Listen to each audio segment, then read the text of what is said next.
Persian ships are strong at the front, but they are weak in the middle. All ships are strong at the front and weak in the middle. I don't know what you're talking about. Oh yeah, there's a horse in this naval battle, which is horses not commonly involved in naval battles for hopefully obvious reasons.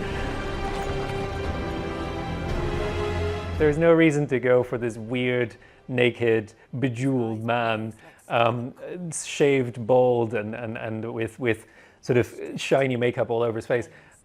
This is just Frank Miller living out some strange fantasy, and let's never talk of it again. The oracle's words stand as a warning.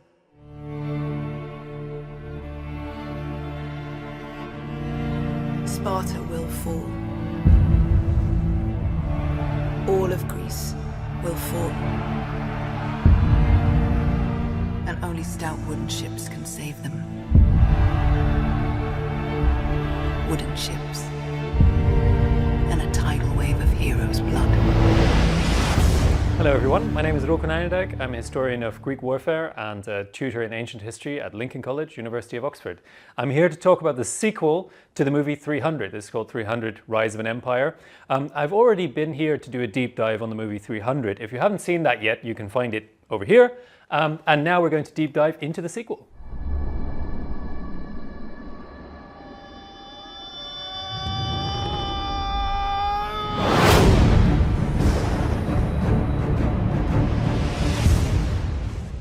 So just for a bit of context, the movie 300 is about the Battle of Thermopylae and the Spartan resistance on land.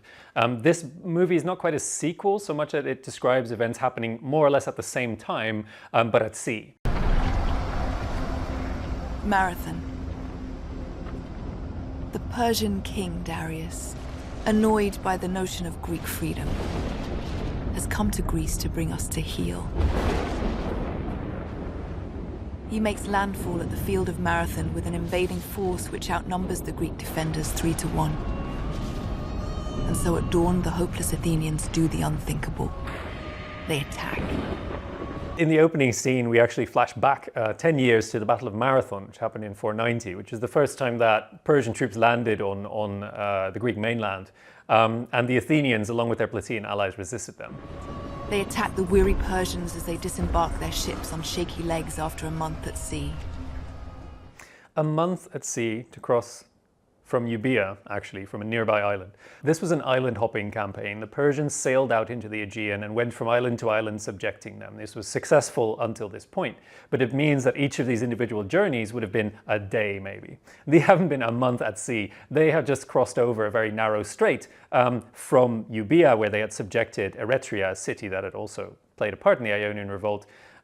They crossed over into Attica, and Marathon is on the north side of this peninsula, so it's really a very short trip.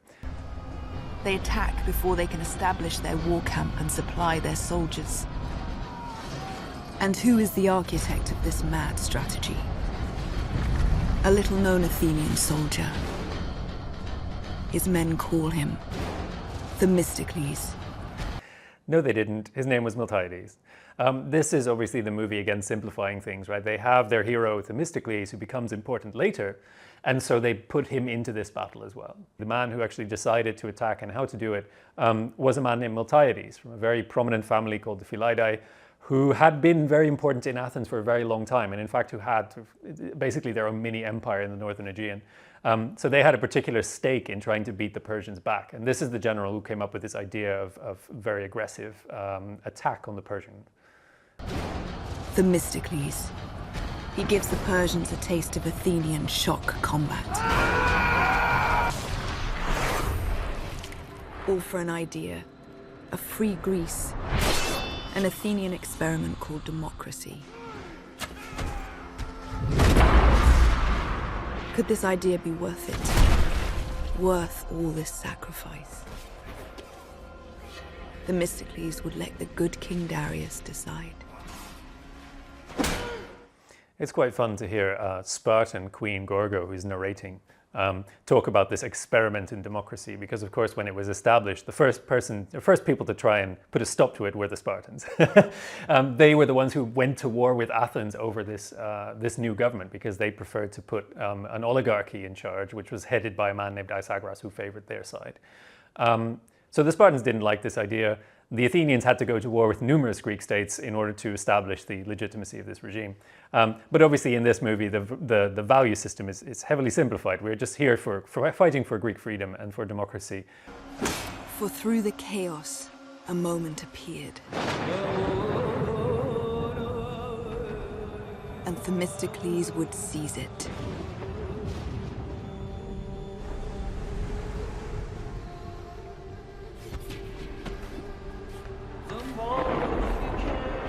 A moment that would ring across the centuries. A moment that would raise him from simple soldier to the height of Athenian political power.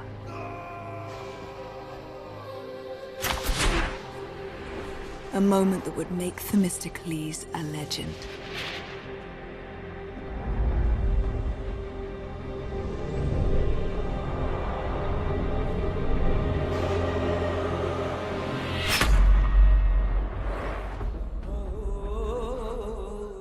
The guys in the background just standing there like, oh no, they're surplus to requirements here. Xerxes is here to save the day.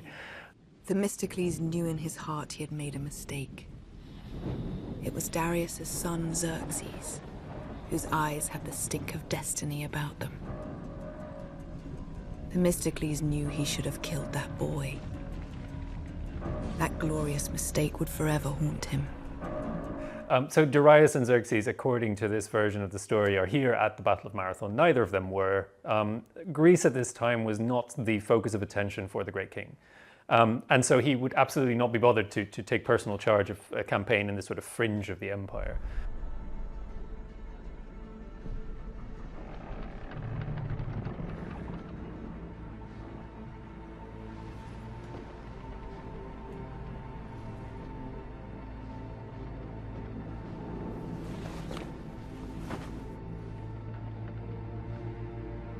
After years of being kept in the bowels of a Greek slave ship. The movie's obviously trying to imagine like the worst possible background, I guess, or backstory for the character. And certainly violence, enslavement, all these things are features of Greek warfare that are completely taken for granted. I mean, the Greeks themselves told stories about how horrible it was and they never stopped doing it. And so there is some truth to this, but the idea that she could have been kept in the bowels of a slave ship for years doesn't make sense. I mean, an enslaved person in this world is only worth something if you can sell them. It's, you know, one of those ways in which I think the movie's trying to sort of go to extremes, which is what it does throughout, and which very much it picks up from 300 as well. It's just like it needs things to be much worse even than the ancient world itself already is. Where she was found near death by a Persian emissary.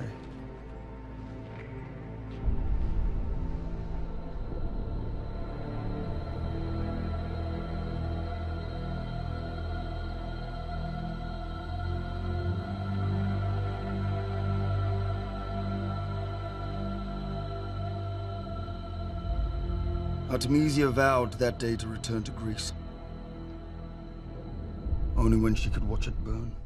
Artemisia was a real person, and she's described to us by Herodotus, and she was essentially the tyrant or queen of this town called Halicarnassus, which is in southwest Turkey nowadays. She was obviously never enslaved. She was a queen. She ruled over her own territory, or maybe she was the wife of, or possibly widow of the ruler.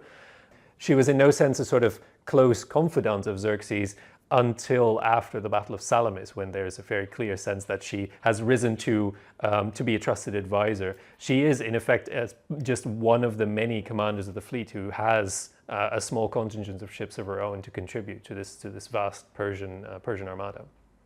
None greater than his finest naval commander, Artemisia.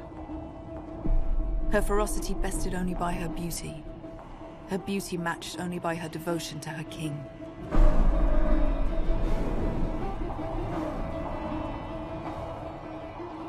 Darius favored Artemisia among his generals, for she had brought him victory on the battlefield. In her, he had the perfect warrior protege that his son Xerxes would never be. And it's worth stressing here, like Artemisia, at no point commands the fleet. She is not a commander of anything more than the contingent that she herself controls, which is 5 ships in a fleet that we're told was 1,000 or perhaps even more than 1,200 warships strong. So she is never more than a sort of minor sub-commander of this force. But Herodotus was very interested in her because she was a woman commanding. And because of that, it's clear that in his story, where he doesn't necessarily have access to the information, like what happened in the council, the close council of Xerxes, he inflates the presence of Artemisia. He presents her as the one who understands everything, who has the good strategic advice, who knows what Xerxes should do. Because he's fascinated by the idea that a woman could do these things which are in the Greek mind very strongly associated with men. And this movie kind of takes that and says, okay, well, this is the only person who is actually interesting, you know, somebody you can talk about. And so they completely twist both her backstory and her importance in order to suit the story they want to tell. Well, okay, fair enough. On the 8th day, Artemisia whispered the seed of madness that would consume him. Your father's words were not a warning, but a challenge. Only the gods can defeat the Greeks. You will be a god king. Artemisia gathered the priests, wizards, and mystics from every corner of the empire. They wrapped the young king in Cimmerian gauze dipped in ancient potions and set him to wander the desert, till in a delirium of heat and thirst, he stumbled upon a hermit's cave.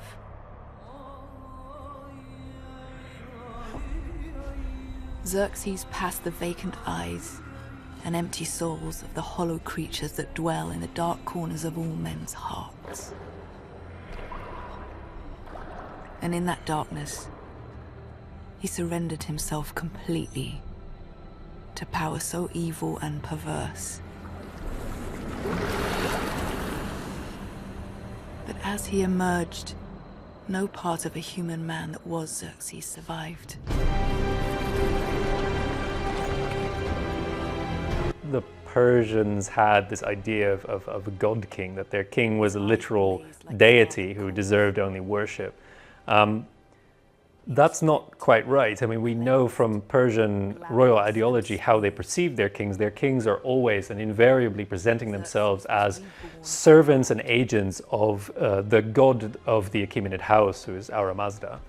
And the other thing, of course, to say about this scene is like, we know what Persian kings looked like. I mean, I've said this before in the deep dive on 300, but there's no reason to go for this weird, naked, bejeweled man, shaved bald and with sort of shiny makeup all over his face. This is just Frank Miller living out some strange fantasy when he designed Xerxes this way for his comic 300. The Persian kings had a fairly consistent iconographic program, which is to say they tended to depict themselves always in the same way, to such an extent that we can't even tell when we see a picture of a Persian king which king we're seeing. It's always the same, and it's meant to express something timeless.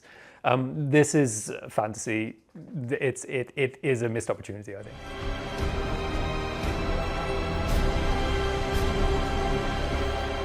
I suppose I have to give them some credit for trying to find a way of depicting Persepolis. These huge columned spaces and halls are a very Achaemenid thing. And I think some of the decoration here, actually the big columns that have these bull capitals, that is a genuine thing that is seen at Persepolis, at the great palace that was built, started by Darius and finished by Xerxes. So there is some attempt to make this look actually Persian, which is it's nice. I mean, that is pretty rare in the 300 movie, so let's take that. Let's give him that. And as the god king stood before his people, Artemisia watched her flawless manipulation take shape. For glory's sake. For vengeance' sake.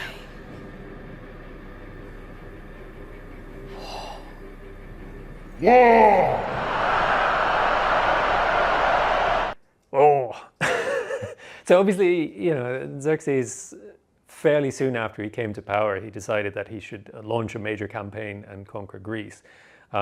Many reasons for that, which I won't go into here, but initially when he started to prepare this, he was actually distracted because there was a rebellion in Egypt.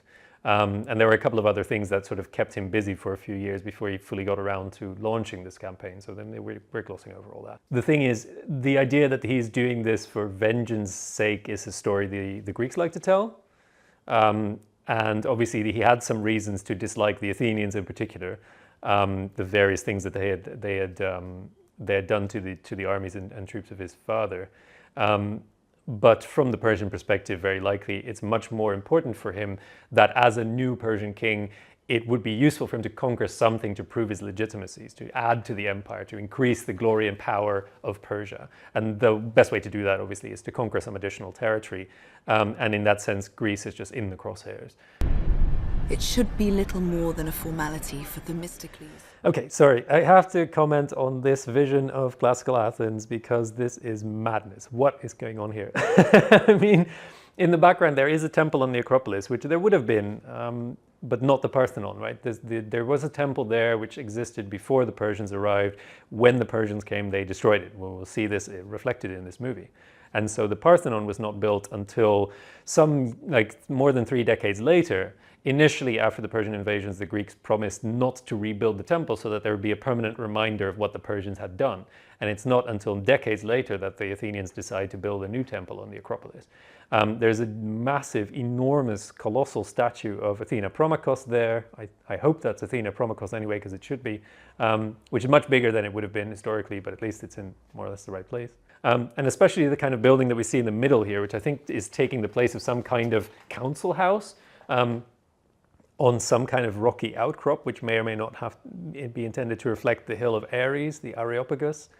I don't know what they're going for here, but the architecture looks nothing like anything the Greeks built. It's round buildings are extremely rare. Domes, Greeks didn't build those fundamentally. This is a very sort of Roman architectural style. It should be little more than a formality for Themistocles, the hero of Marathon, to finish what he began. Please! He must appeal to Xerxes' reason!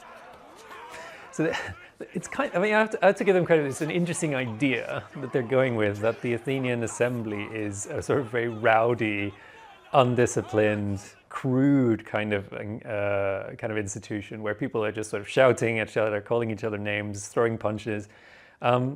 As far as we know, it was nothing like that. It was a very consensus-based form of government. You will never be able to get them to listen to each other unless there is some level of organization and coercion available to make sure that speakers are heard, that people get their turns, and that they don't overstay their welcome. So this is, I think, very wrong. But it certainly, at least they tried to do something with the idea, like, okay, we have to depict an ancient democracy. What do we do with that? And this is what they came up with. It's very strange, but it is at least a choice. Silence for the hero of Marathon. That's very funny. As I said, you know, he may or may not have actually been at Marathon. Certainly no one knows of anything he did there. Of course, we have to have a little map. Modern audiences expect a map. If you want to do any strategic planning, you got to have a map. You got to have a map in front of you so you can point at it, move some blocks around maybe. The ancient world, broadly speaking, didn't have maps. Maps existed, had been invented at this point. I mean, there were some maps known to philosophers. Military planning was not done with maps. You don't do it by having a map in front of you and studying the movements. You do it by knowing the terrain, and if you don't know the terrain, relying on local guides to tell you how it works. Because of course, if you're moving around this ancient world, which has, you know, it's full of bays and inlets and rivers and mountain ranges, what you need to know is not what the whole land looks like, but how you can get from A to B. So they know about the routes and the roads and the passes, and that is essentially all the relevant information. That's what they rely on. That's what they use for planning. You know how true peace is forged. Do not be deceived. Xerxes, the son of Darius, is a wolf at our door. Right here, right now. We must choose. Do we stand and fight for Greece or not? Argos, Corinth, Megara, Athens. Not even Sparta can match the Persians alone. We must persevere as one nation, or we will perish clinging on to our own self-interests. So Athens fairly early on decides that they are going to resist the Persian invasion. Sparta does as well. We are not told exactly why.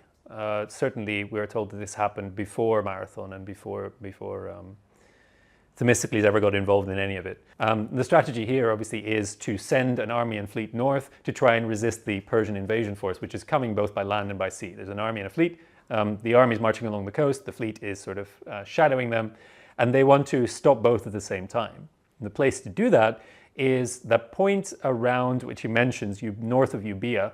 The north is this long island that stretches along the coast of Greece, where the sea is narrow at Cape Artemisium, which is what the battle is named after. They don't name it in the movie for the obvious reason that viewers would get confused with the character Artemisia, who has nothing to do with this. Both of those names are references to the goddess Artemis, of course, who people get named after gods, places get named after gods, sanctuaries, etc. So Battle of Artemisium, and alongside there, the pass at Thermopylae. So this is the dual sending out of a land army to Thermopylae and a fleet to Artemisium. Still no word from the messenger you sent to Sparta. King Leonidas may have been insulted by your generous offer. Perhaps I need to march into Sparta myself and burn it to the ground. I was going to point out that the throne is now flanked by these lamassu, I guess. They're a little bit sort of quirky, but these are these sort of good fortune spirits that you see at the gates of Mesopotamian cities. And it's certainly true that, well, this is not something that you necessarily expect on a Persian throne. It is true that the Persians, in their art style and in their royal presentation, adopted things from different cultures that they encountered. They really liked to kind of use all the different materials, all the different crafts, and also different sort of iconographic elements from all the different peoples that they knew, because it was an expression of power in itself, that they ruled over all of the territories that contained all these different kinds of art and expressions of power. And so they were interested in Mesopotamian, Egyptian, Greek, and everywhere else. They were interested in things that they found beautiful, but also things that could help them express the sheer reach of the power that they had accumulated by building this Achaemenid empire. When a king is loved as I am, much can be accomplished. So what you're seeing here actually is interestingly faithful to history, in the sense that we are told that in some detail by Herodotus, he clearly admired this achievement, that the Persians, in order to invade the mainland, they built a pontoon bridge across the Hellespont. So where it's quite narrow near Gallipoli, the sort of southern end of the Propontis. He lashed together a number of ships alongside each other, as we still build pontoon bridges today, and marched the army across. It's about 2 kilometers wide at that point, so it was an achievable feat with the number of hulls he had available. And this is really the capability of the Persian Empire, is to muster both the expertise and the enormous amounts of labor that are needed to do something like this, which for the Greeks is just beyond their reach. So in order to achieve this, Xerxes brought together this immense logistical train to supply this vast army, but also to achieve these kinds of incredible feats of engineering, which really rivaled some of the great works of the ancient world. They would be fools to resist my divine power. Athens is attempting to assemble a coalition. Just a little elephant in the background for playing along. The Persian Empire did not use elephants in war. There's one source mentions that they did when they were fighting Alexander, which is obviously 150 years after this. Certainly at this stage, there were no elephants in the Persian army. But of course, I mean, they appeared in 300, so I guess they have to appear again here.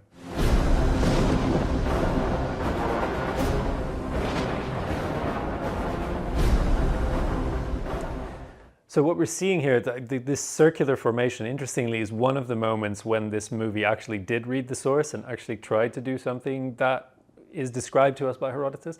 The Greeks, supposedly on the first day of the battle, assumed a circular formation. And this seems to be because the fight started at the end of the day, and they were hoping that if they looked threatening enough, the Persians would eventually just go away, retreat for the night, beach their ships, and that would allow the Greek alliance to endure. The Persian ships are strong at the front, but they are weak in the middle.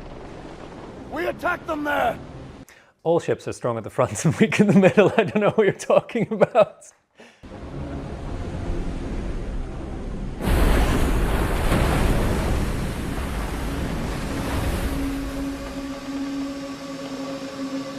Now! Flags were indeed used in naval warfare as a way of signaling. It's obviously pretty useful when you are quite far apart. I mean, these ships would have been, some distance apart to avoid clashing into each other, and especially with the oars sticking out, you're taking up quite a bit of space. And so if you wanted to signal to each other, things like shouting wouldn't work. And so what you use is flags and potentially other things like trumpets. But the primary means of communicating on these ships would have been like flag signals, essentially.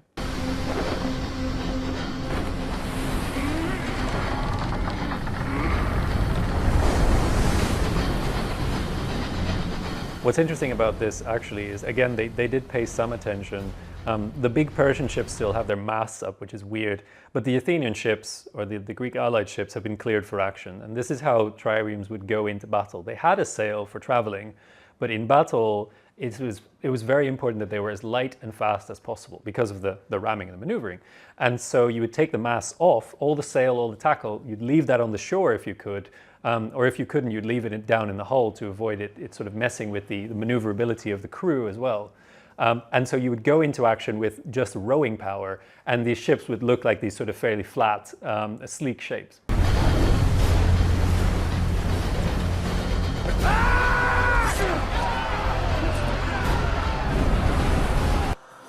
So they make it look here as if the Persian fleet has much larger and heavier ships. That's very strange. Both of these fleets would have been using the same type of ship. But if anything, I mean, the Persians at this time, they're not, Persia is landlocked, right? This is not, this is not a naval power in its own right. And if it was, it would have been naval power in the Indian Ocean rather than in the Mediterranean.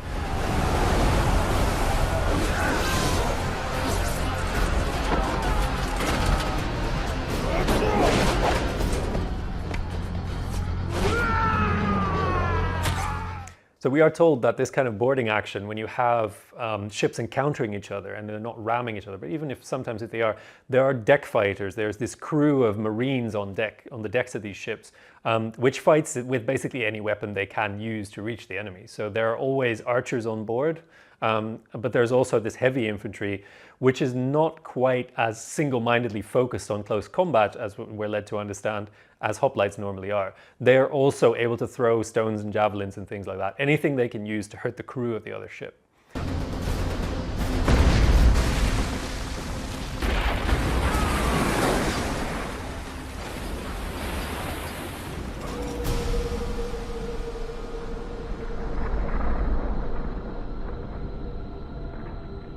So this scene just massively overestimates the amount of damage that would be done by ramming. I mean, we honestly don't really know what happens because they haven't been able to test it. But it's never going to be enough force to actually split a ship in half. And the idea that this would happen is very, very silly.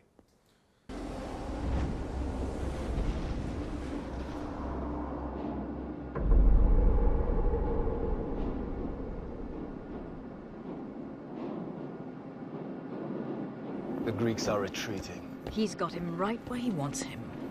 So it's possible that this scene is trying to allude to this idea of the Battle of Salamis, in which the Persians were deliberately drawn into a narrow strait so that they couldn't use their maneuverability and numbers. But this is otherwise complete fantasy. I don't even think there is anywhere near Artemisia on the battle site that might accommodate something like this. I mean, there are no big rivers, no big cliffs. So this is just some silly stuff.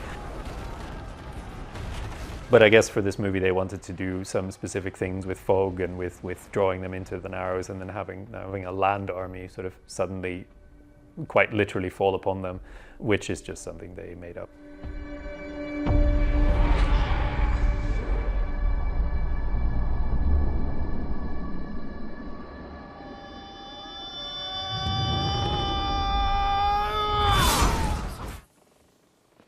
Every ship I sink, you must sink 100. I can sustain losses for weeks, months, if need be. My numbers will defeat you, and I will take your precious boats, and with my sword, I will take your Greek freedom. You asking me to negotiate a surrender? No. I offer you a chance to avoid such misery and join me.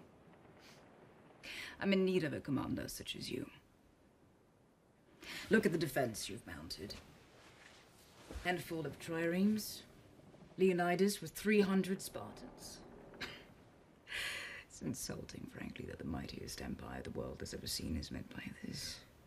Oh yeah, so of course in this movie, or this universe I would say, there are just the 300 Spartans at the pass instead of an army of about 6,000.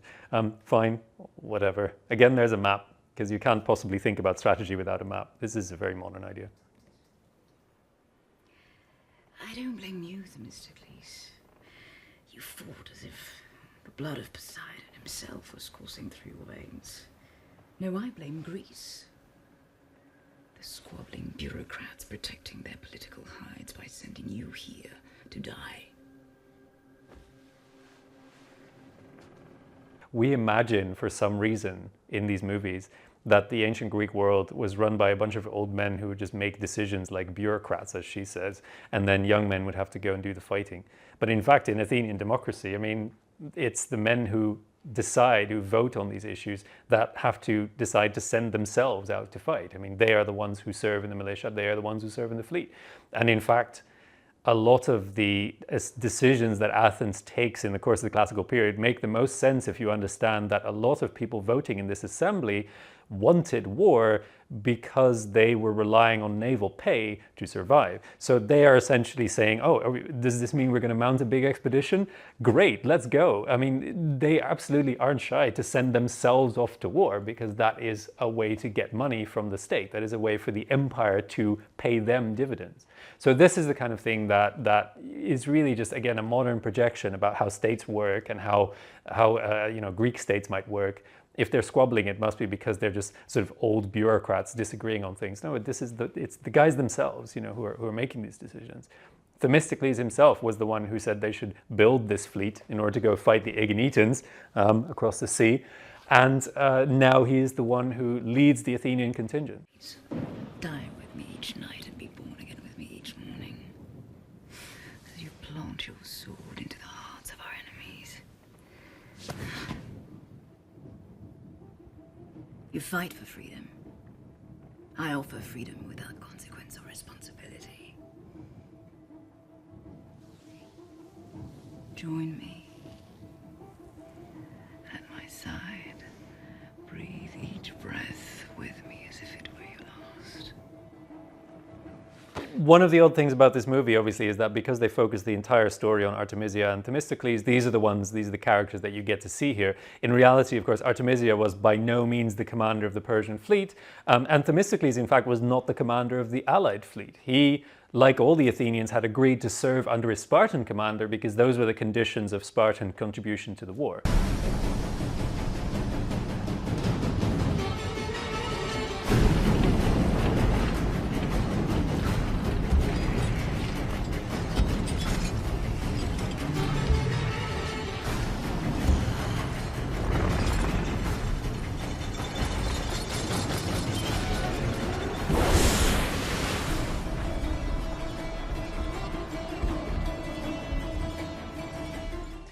So the Persians have an ironclad now. This is not something the ancients built or could build, to my knowledge. In this period, this is just not a feature of warfare.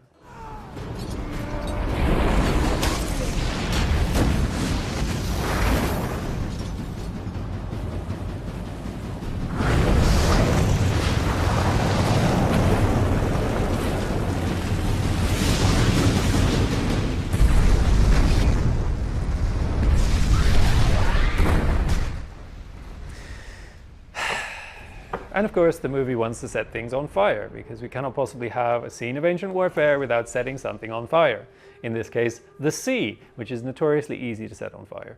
And so they have to imagine a massive oil slick, which, I mean, of course, the Persians control parts of the world that are rich in oil, but it's not necessarily something that they would come up with.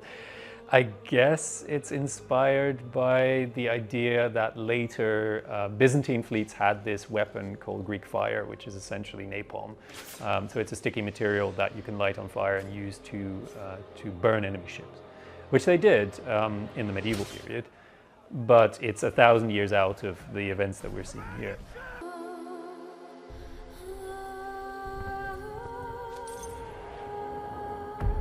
The oracle's words stood as a warning. All of Greece will fall. as Persian fire reduces Athens to cinder. For Athens is a pile of stone and wood and cloth and dust. And as dust will vanish into the wind, only the Athenians themselves exist. And the fate of the world hangs on their every syllable. Only the Athenians exist. And only stout wooden ships can save them. Wooden ships. And a tidal wave of heroes' blood. And so exactly as the movie shows, although again Athens is way too monumentalized, and also it seems like there's quite a few Athenians still in the city. But yes, the Persians march south after Thermopylae. They essentially get to walk into numerous regions that aren't as well defended by geographical features. So Boeotia falls, Phocis falls, and Athens. And the Athenians at that point know that it's pointless to try and defend their territory because, again, the Spartans have refused to come to help in force. And so they evacuate. So they pull all their population out. They move them across the water to Salamis, and also some of them move into the Peloponnese, places like Troezen and Hermione, which have offered sanctuary for the Athenians. And so the people are moved out, with the exception of a very small number of people who decide to defend the Acropolis, but that doesn't last very long. And at that point, Athens is indeed razed and sacked. So the Persians destroy what they can, burn it to the ground. And this is very clearly attested. You know, the Athenians evacuated, they buried a lot of their art treasures, and then afterwards the buildings on top of those were pulled down. There's clear signs of damage and destruction, deliberate destruction by the Persians. So Athens is in fact taken and destroyed. And it's at this point that we could well argue that the Persians have essentially achieved their aims in the campaign, because they have defeated an enemy king and killed him in battle, Leonidas. And they've driven the allies back, and they've taken Athens, which is the city that has offended them so much. So in some ways, this is essentially the end of the campaign, except that the Greeks, even though the Spartans have let them down like this, continue to, the other allies continue to resist. Wisdom! Would have us send a probing force to confirm it is not a trap. You would dare to advise me in matters of war? I am the God King. I am the one who triumphed over Leonidas. I am the one who laid waste to this showpiece of Athens. I am your king. Killing Leonidas and his men only made them martyrs. And when you raised Athens, you set fire to the only thing of value in this country.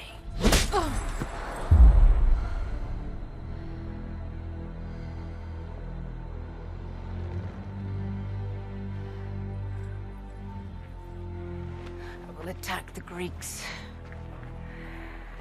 with my entire navy.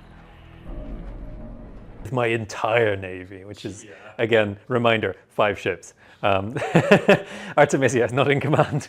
So you have the scene in which Themistocles tricks the Persians essentially into this narrow strait at Salamis by telling them that this fleet is there, it's gathered, but it's breaking, it's wavering, it's about to retreat, and this prompts the Persians to commit to battle in this strait. This is very much the trick that Themistocles pulled, including sending a message to Xerxes to try and convince him to fight. Because he was afraid that, because the Spartans wanted to retreat to the Peloponnese with the remains of the fleet, they wanted to guard their fortification works at the Isthmus of Corinth, and so Themistocles needed to find some kind of ruse to get them to stay in place and defend Athens. And so this is what he did, is he essentially tricked Xerxes into attacking straight away so that the Spartans would have no choice but to engage. And this is fundamentally what we're seeing here. So to some extent, this is very much the feat that made Themistocles famous, is this deceit of Xerxes in which he ended up playing exactly to his plan. The preparations that are required? Below deck. Good. Are you sure that you want to commit everything? Yes. Without Artemisia's command, the Persian navy is nothing. We will never be able to reach her. I will reach her. So here's the Battle of Salamis according to 300 Rise of an Empire, which is an absolute mess. It is a complete disaster of a depiction. I have no idea what they were going for. The idea that the Greek fleet is about 5 ships at this point and the Persian fleet is still in full force. nonsense. Obviously, the Greek fleet had gathered here. There were more ships at Salamis than there had been at Artemisium. There were about 380 Greek ships, an enormous fleet. In fact, I mean, it's one of the biggest naval battles in history in terms of the number of men involved. Straight to hell!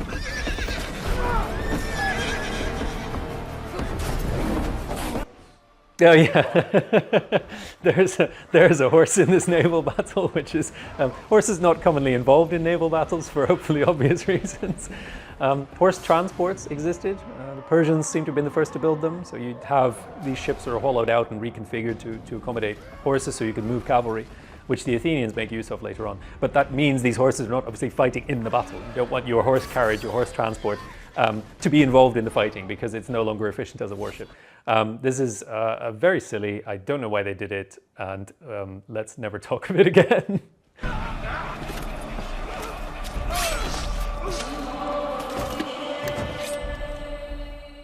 Thank you very much for watching. I hope you enjoyed that. If you did, there's plenty more material on this channel, including some of the videos that I've done before, including the deep dive on 300 itself. So if you like this, please feel free and watch that and like and subscribe.